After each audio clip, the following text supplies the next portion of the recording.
네, 새날 탈출입니다.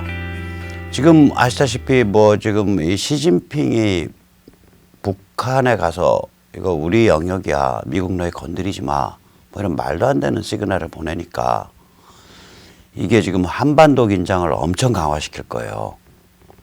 그래서 우리가 진짜 불구덩 속에 떨어진 건데, 이런 때일수록 우리가 마음을 가다듬고 근본부터 다시 점검을 해야 된다고 생각을 합니다. 그래서 잠시 철학적인 말씀을 여쭈려고 그래요. 지금 미중전쟁의 본질도 이게 굉장히 정치 철학적인 거거든요. 그러니까 현대 문명을 운영하거나 주도하는 원칙과 가치가 뭐냐. 그게 존엄한 개인, 자유, 자유민주주의, 공정한 세계시장 이런 거냐. 아니면 그런 가치나 원칙이 없어. 그냥 무슨 수단을 써서라든 국력을 강화하고 세계시장을 약탈할 수 있는 체제를 만드는 놈이 장땡이야. 이런 흉악한 관점을 가지고 현대문명이 유지될 수 있냐. 이런 두 개의 세계관 사이에 이게 대결입니다. 일종의. 그래서 우리도 이제 이걸 현대문명이 뭐지? 여기에 도대체 뭐가 깔려있지? 저희는 현대문명에 어떤 깊은 정신적인 뿌리가 있다고 생각을 하는데 그걸 오늘 좀 다시 짚어보기로 하겠습니다. 이 현대문명의 뿌리는 지중해에 있어요. 이 지중해는 두 개의 아주 소중한 주춧돌을 만들어냈습니다. 하나는 유대 기독교라고 불리우는 주춧돌이죠. 주데오 크리스찬니티.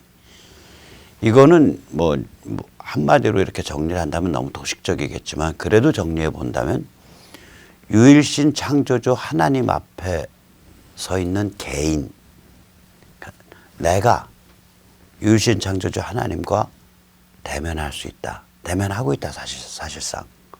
그런 관점이에요, 이게. 그 다음에 이제 다른 하나의 주춧돌은 뭐냐면 그리스 헬레니즘입니다. 그리스 헬레니즘은 이건 이제 저 백모의 해석인데 핵심적인 이 멘탈이 뭐냐? 아무리 끔찍하더라도 진실을 마주하는 용기를 가져야 된다. 진실이 굉장히 끔찍하고 무섭더라도 그걸 마주하는 용기를 갖는 게 그게 인간의 인간다운 모습이다. 이게 그리스 헬레니즘의 멘탈이라고 저는 생각을 합니다. 전혀 두 개가 좀 다르죠.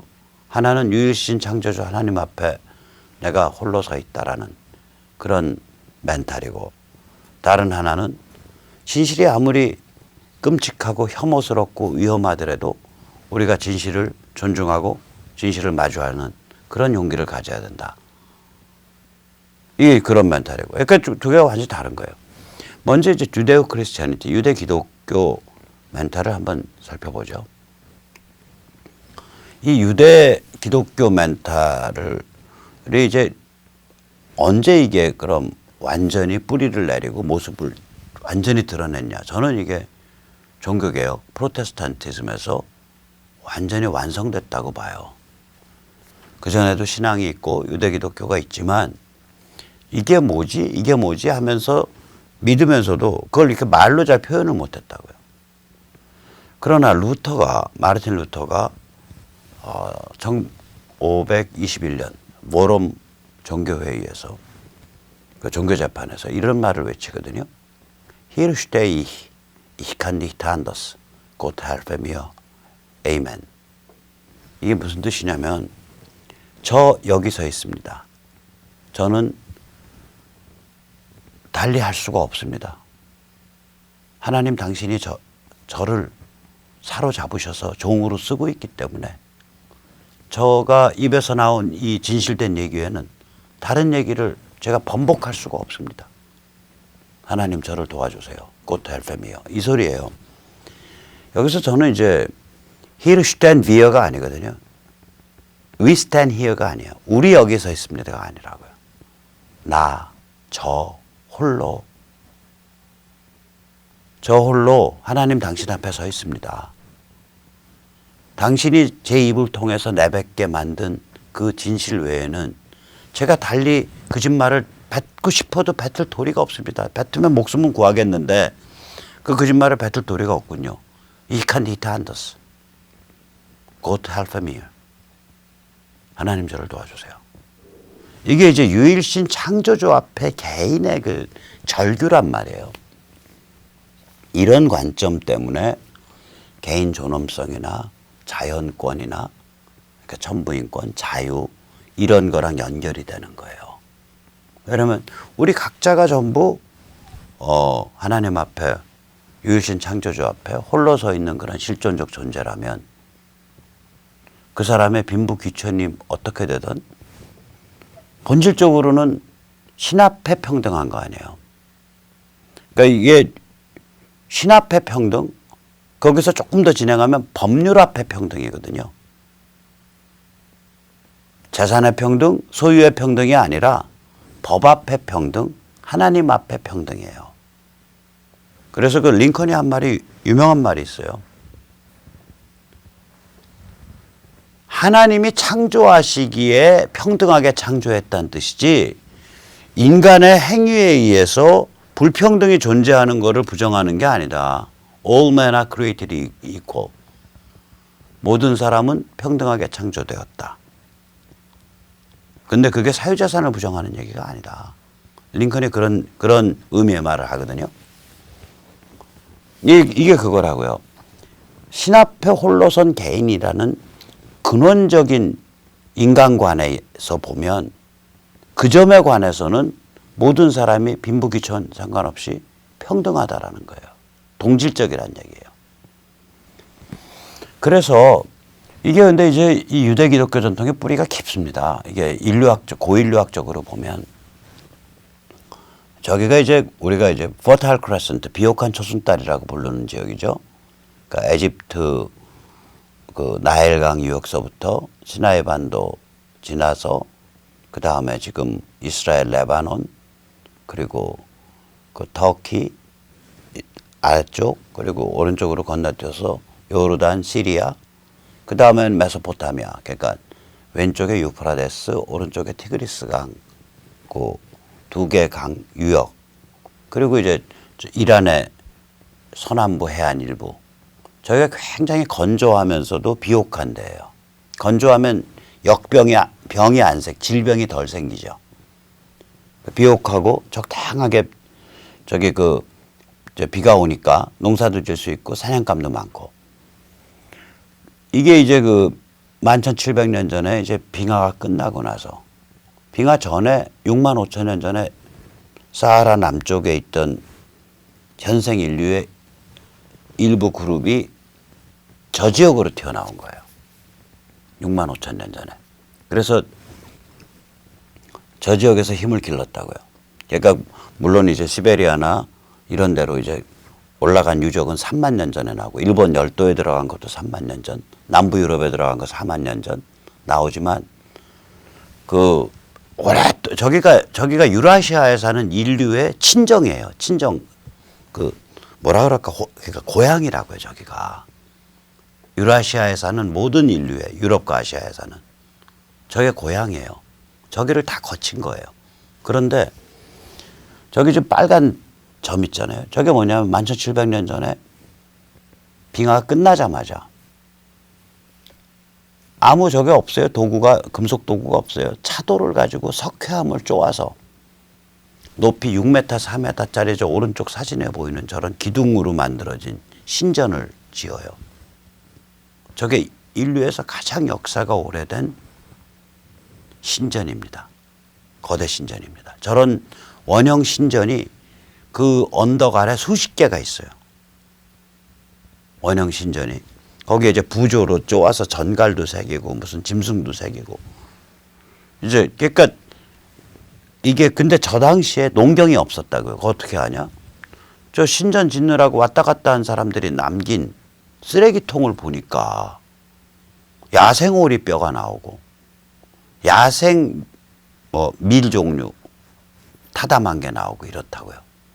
이 야생 밀 종류랑 그러니까 밀이 나왔다 그래서 밀농사 지었다. 이거 우리나라 고고학계에서 뭐 그런 식의 주장들 하는데 쌀이 나와서 쌀 농사 지었다고.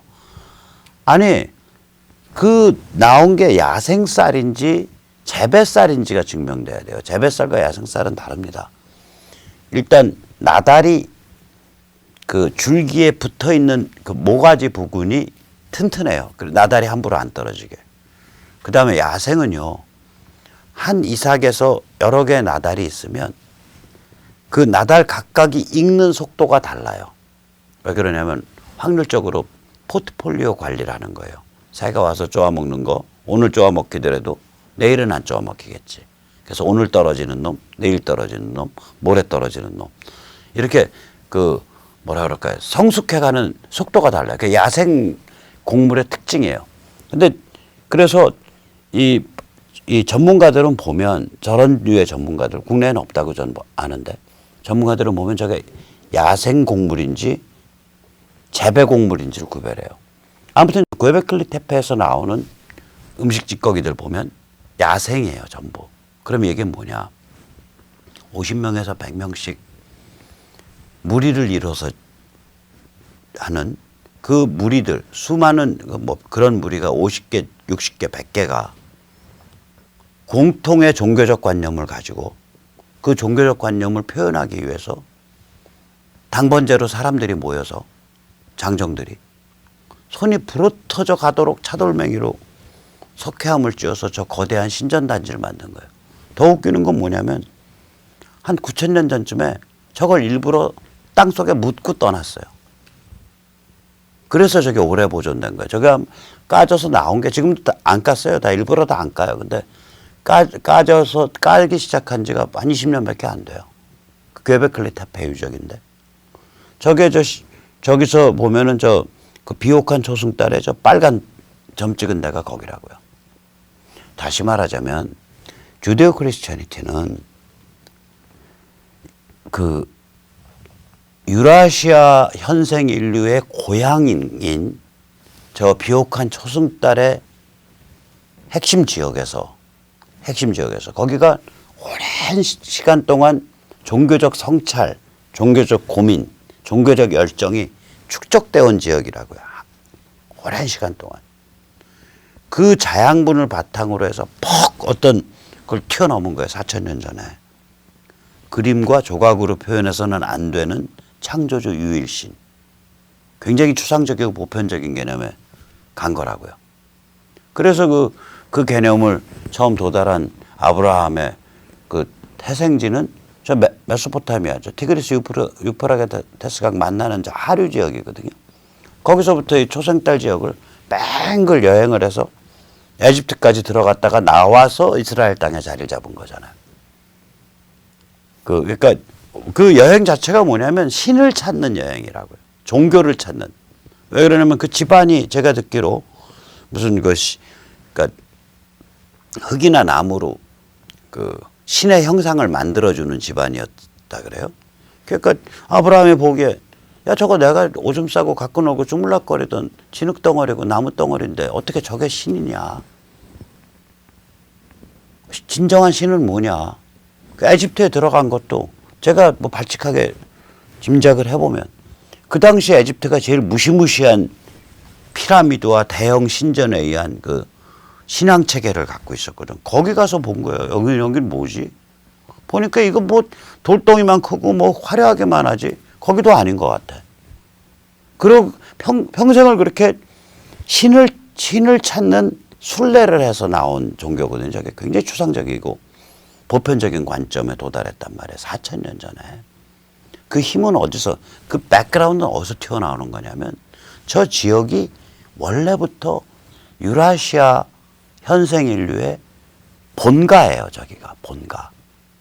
그리고 원래부터 저렇게 이미 11,700년 전에 빙하 끝나자마자 아직 농경 시작하기도 전에 저런 대형 신전을 만들 정도로 종교적 열정이 뜨거운 데라고요. 심각하고. 그 지역 자체가. 저 괭베클리 테페 유적 때문에 고인류학의 해석이 바뀌었어요. 그전에는 농경 기술이 생기고 농경 기술에서 도시가 만들어지고 도시 정주에서부터 고대 종교가 나왔다 이렇게 생각을 했는데 게베클리 태페 유적을 딱 까니까 농경 시작하기 전에 거대 종교가 먼저 나와. 그래서 요새는 어떻게 해석하냐? 고대 종교가 먼저 나오고 빙하 끝나자마자 그냥 천지사방에 사냥감이고 채취할 거리니까 인류가 팽창을 하면서 인구가 50명 100명짜리 그룹들이 막 새끼를 쳐서 이렇게 내려가니까 서로 연관관계가 있을 거 아니에요. 이게 종교 네트워크로 모이는 거라고요. 이 무리 1, 무리 2, 무리 3, 무리 4, 무리 N이 종교 네트워크로 모여요. 그래서 주기적으로 저렇게 모여서 거대한 그 신전을 만들고 거대 종교 네트워크를 만들죠. 그땐 아직 농경 안 할 때라고요. 그거를 먹여 살리려고 그 종교 행사를 먹여 살리려고 농경을 시작했다가 요새 해석이에요. 왜 그러냐면 저 빨간 점 찍힌데 저 괴베클리 태페 유적 바로 옆에서 한 10km, 20km 떨어진 데서 최초의 농경 유적이 나오거든요. 종교가 먼저 나오고 종교 집회를 지원하기 위해서 농경을 시작했다가 나오는 거예요. 농경과 도시가. 인간 종교적 동물이라고요. 그 종교성이 이때까지 존재했던 모든 종교를 뛰어넘어서 창조주 유일신이라는 보편적 개념으로 빅점프를 한 사건이 그게 바로 주데오 크리스천니티의 탄생입니다. 정확히 주데이즘의 탄생이죠. 유대교의 탄생. 그리고 그 유대교가 무르익어서 로마 시대 때 다시 한번 빅점프를 하는 거죠. 기독교의 탄생이죠.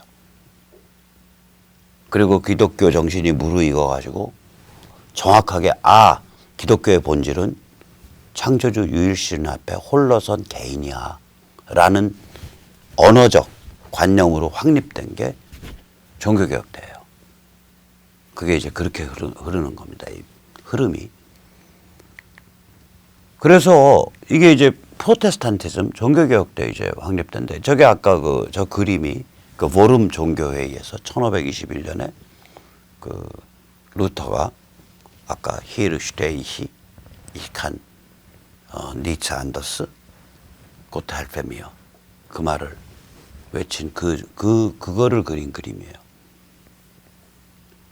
그 다음에 이제 이게 어떻게 이제 되냐면 독일이죠. 독일에서 시작돼서 잉글랜드에 가서 영국 국교로 발전을 하고 이제 우리가 그레이트 브리튼 혹은 UK, 유나이티드 킹덤 오브 잉글랜드, 스코틀랜드, 아일랜드 뭐 이렇게 되거든요. 그게 그 노던 아일랜드. 그러니까 UK죠. 우리가 영국을 UK라 그러는데 UK 아래 잉글랜드가 있고 스코틀랜드가 있고 노던 아일랜드가 있는 거예요. 그래서 남부 잉글랜드에서는 성공회가 만들어졌죠. 그러니까 영국 국교가 만들어지고 그게 이제 북부 스코틀랜드는 자기들은 잉글랜드랑 다르다고 생각을 하니까 영국 국왕이 깊게 관계하는 영국 국교회가 아니라 자유로운 회중에 의한 교회 체제를 만들죠. 그래서 스코틀랜드에서 완성이 된 거예요. 저게. 그래서 교회 조직의 완성 이건 결국 회중교회인데 우리는 스코틀랜드 그러면 저 오른쪽 그림에 고적대를 생각하죠. 음악 연주하고 진행하는 그 치마 같은 옷 입은 사람들이. 근데 고적대가 중요한 게 아니라 저 왼쪽 아래 그림에 나타나듯이 회중들이 모여서 회중이라는 건 신도 공동체를 회중이라 그럽니다.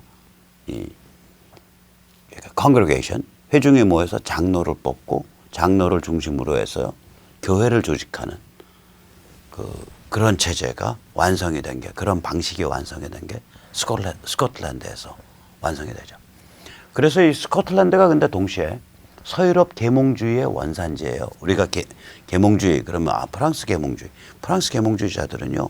까불고 사납고 그래요. 진짜로 훌륭한 계몽주의자는 스코틀랜드입니다. 럭크, 아담 스미스 이런 사람들이요. 굵어요 뼈가. 그게 스코틀랜드 계몽주의예요. 그게. 그래서 우리가 여기서 반드시 기억해야 될 게 뭐냐. 계몽주의의 반대가 뭐야. 계몽주의에 반대하는 운동이 뭐야. 그러면 계몽주의? 그럼 그거는 기독교랑 반대되는 것 같은데 그 프로테스탄티즘이 계몽주의의 반대야? 아닙니다. 프로테스탄티즘은 당대에서 보면 굉장히 진취적이에요. 계몽주의와 같이 갔어요. 특히 영국, 스코틀랜드에서 보면. 계몽주의의 반대는 프로테스탄티즘이 아니고요. 교회 기독교가 아니에요. 개신교가 아니에요. 캐톨릭 제수이트입니다. 사상사적으로 족보가 그렇게 잡힙니다. 캐톨릭 제수이트가 계몽주의의 반대자들이에요. 이건 이제 조금 이따 다시 반복되는 얘기이기 때문에 이제 한번 짚어드릴 겁니다. 자, 이제 그리스 헬레니즘을 한번 보죠. 그리스 헬레니즘은요, 이게 그리스는 하나의 국가가 아니잖아요. 농업과 해양을 겸한 자유시민 도시국가가 수십 개가 존재했다고요. 저 그리스 반도에. 이들이 신화를 공유를 하고 전쟁도 하고 서로 잡아 죽이고 서로 노예 삼기도 하고 뭐 그래요. 근데 신화를 공유하고 그 같은 그 축제를 공유하고 이런다고요. 그래서 문화적 동질성을 유지해요. 그러니까 문화적 연대와 무한 경쟁으로 이루어져 있는데요. 이 고대 그리스 네트워크라는 게, 도시국가 네트워크라는 게. 그러면 한 도시가, 지금 제 추정인데, 한 도시가 흥하고 다른 도시가 좀 망해. 왜 그럴까? 끔찍한 솔직성을 가진 그런 문화가 강한 도시가 힘을 강하게 잡을 거라고요, 저게. 그래서 그리스 사람들이 이 진실에 대한 용기를 극찬을 하는, 그 끔찍한 진실 앞에서 인간이 마주했을 때 느끼는 그 고통과 그 위험, 이런 거를 조명하는 그런 예술을 극고도로 발전시킨 거예요. 그리스 사람들은 연극을 좋아했고요. 연극 중에 비극을 좋아하는데 그 비극의 핵심 주제가 지금까지 평온하게 누려왔던 삶이 진실과 충돌하는 순간을 그리는 거예요. 이거는 저 백모의 해석입니다. 이제까지 비극을, 그리스 비극의 핵심 뭐라 그럴까, 유전자가 뭐냐. 그걸 이제까지 편안하게 누려왔던 일상이 진실과 충돌하는 순간이다. 그게 그리스 비극의 핵심 구조다라고 말한 건 백모입니다. 다른 사람은 그런 말 한 적이 없어요. 한번 보시죠. 예를 들어서 그리스 비극에 유명한 사람, 뭐 에슐러스나 소포클레스 같은 작가들이 유명한데, 에슐러스의 오레스테이아 3부작, 소포클레스의 오이디푸스, 소포클레스의 안티고네, 전부 굉장히 유명한 작품들이에요. 이거 보면 다 이제까지의 삶이 진실과 충돌하는 그 비극을 그려요. 한번 보시죠. 잠깐 설명드리겠습니다. 아가멤논, 아까 오레스테이아인데, 이 오레스테스가 주인공이거든요. 이게 이제 그 트로이 전쟁을 일으키고 트로이 전쟁의 원정군의 대장을 한 아가멤논과 그 아들 오레스테스, 그 엄마 클리템네스트라에 관한 얘기예요.